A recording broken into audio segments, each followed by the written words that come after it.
क्या तुम्हें भी कभी अचानक ऐसा लगता है कि सब कुछ खत्म सा हो गया है, कि अब आगे कुछ बचा ही नहीं? अगर हाँ, तो ध्यान से सुनो, क्योंकि अक्सर वही पल नई शुरुआत का पहला संकेत होता है। ये सत्संग पूरा सुनना। राधे राधे प्यारे भक्तों। जीवन जब तुम्हें बार बार तोड़ता हुआ लगे, जब मन भारी हो जाए, जब रास्ते धुंधले दिखें, तब ये मान लेना कि परमात्मा कुछ बड़ा रच रहे हैं। क्योंकि परिवर्तन शोर नहीं करता, वह धीरे धीरे भीतर उतरता है।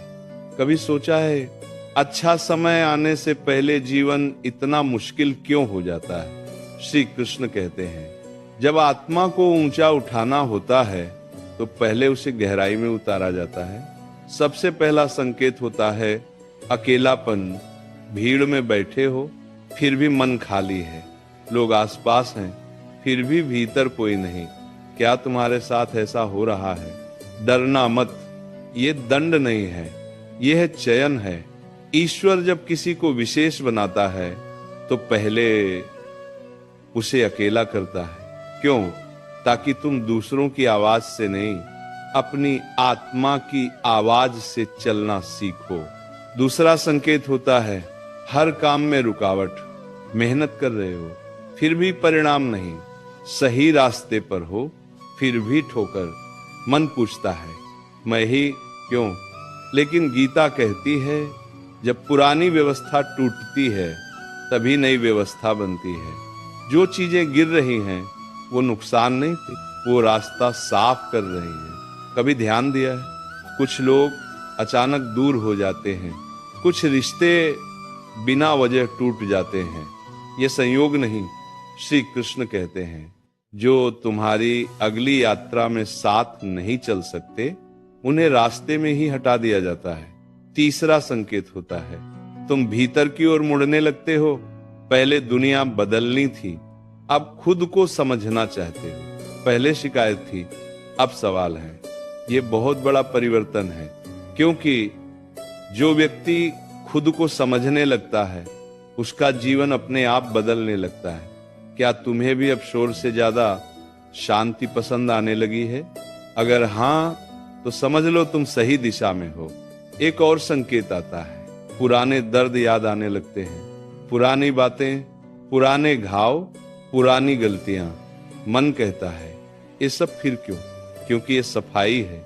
जैसे खेत बोने से पहले जोतना पड़ता है, वैसे ही अच्छे समय से पहले मन साफ किया जाता है।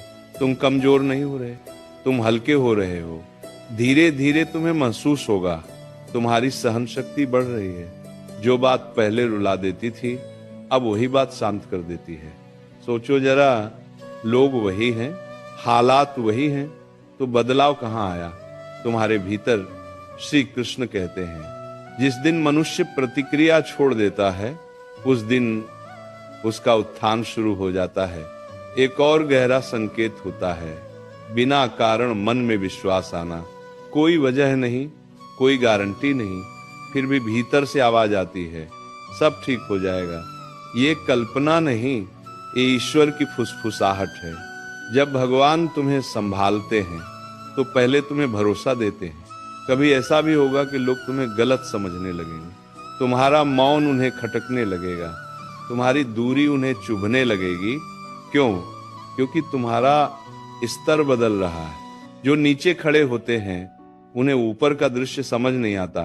अच्छा वक्त आने से पहले अहंकार टूटता है, उम्मीदें गिरती हैं, मन झुकता है, और जो झुकना सीख लेता है वही उठने के योग्य बनता है। क्या तुम्हें कभी लगता है अब और सहा नहीं जाता? अगर हां, तो खुश हो जाओ, क्योंकि यही आखिरी मोड़ होता है। सबसे अंधेरी रात सुबह से ठीक पहले होती है। तुम टूट नहीं रहे, तुम ढल रहे हो, तुम खो नहीं रहे, तुम बन रहे हो। एक और संकेत, चीजों से लगाव कम होना। जो कभी जरूरी लगता था, अब उतना जरूरी नहीं। पहले चाहिए था बहुत कुछ, अब बस शांति चाहिए। यह वैराग्य नहीं, ये परिपक्वता है। श्री कृष्ण कहते हैं, जब आत्मा उड़ने लगती है तो बोझ अपने आप गिरने लगते हैं। फिर ऐसा होगा कि सब कुछ बाहर से वैसा ही होगा, पर तुम भीतर से अलग हो चुके होगे। पहले लड़ते थे, अब समझते हो। पहले शिकायत करते थे, अब सीखते हो। यहीं से जीवन पलटता है। अच्छा समय आने से पहले निराशा जरूर आती है। मन कहता है कुछ नहीं बदलेगा, लेकिन याद रखो, बीज जब मिट्टी में सड़ता है तभी अंकुर बनता है। अगर बीज बोल पाता तो कहता मैं मर रहा हूं, लेकिन सच में वह जन्म ले रहा होता है। एक और संकेत, मौन प्रिय लगने लगता है। कम बोलने का मन करता है। भीड़ से दूरी अच्छी लगती है। क्यों? क्योंकि भीतर का शोर खत्म हो रहा है, और जब भीतर शोर खत्म होता है तभी ईश्वर की आवाज सुनाई देती है।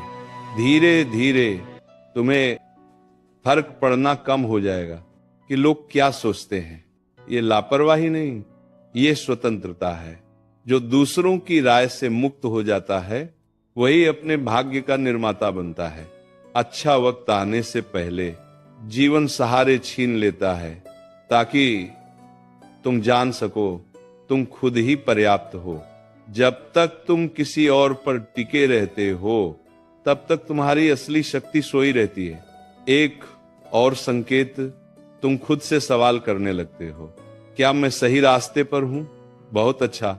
जो खुद से सवाल करता है वही आगे बढ़ता है, और जो कभी सवाल नहीं करता वही वहीं का वहीं रह जाता है। छोटे छोटे पल सुंदर लगने लगते हैं। सुबह की हवा, चाय की भाप, किसी की मुस्कान। श्री कृष्ण कहते हैं, जो छोटे सुख पहचान लेता है उसे बड़े सुख संभालने की शक्ति मिल जाती है। याद रखना, लोहार लोहे को तोड़ता नहीं, तलवार बनाता है। वैसे ही ईश्वर तुम्हें खत्म नहीं कर रहे, तैयार कर रहे हैं। अच्छा वक्त अचानक नहीं आता, वह पहले संकेत भेजता है। तुम्हें बदलता है, तुम्हें शांत करता है, तुम्हें अकेला करता है, और फिर तुम्हें ऊंचाई पर बैठा देता है। तुम्हारा समय आ रहा है, धीरे आ रहा है, लेकिन मजबूत आ रहा है, स्थायी आ रहा है। इसीलिए आज बस इतना करो, धैर्य रखो, मौन रखो, विश्वास रखो, क्योंकि श्री कृष्ण कहते हैं जो प्रतीक्षा करना सीख जाता है उसी को सबसे सुंदर फल मिलता है।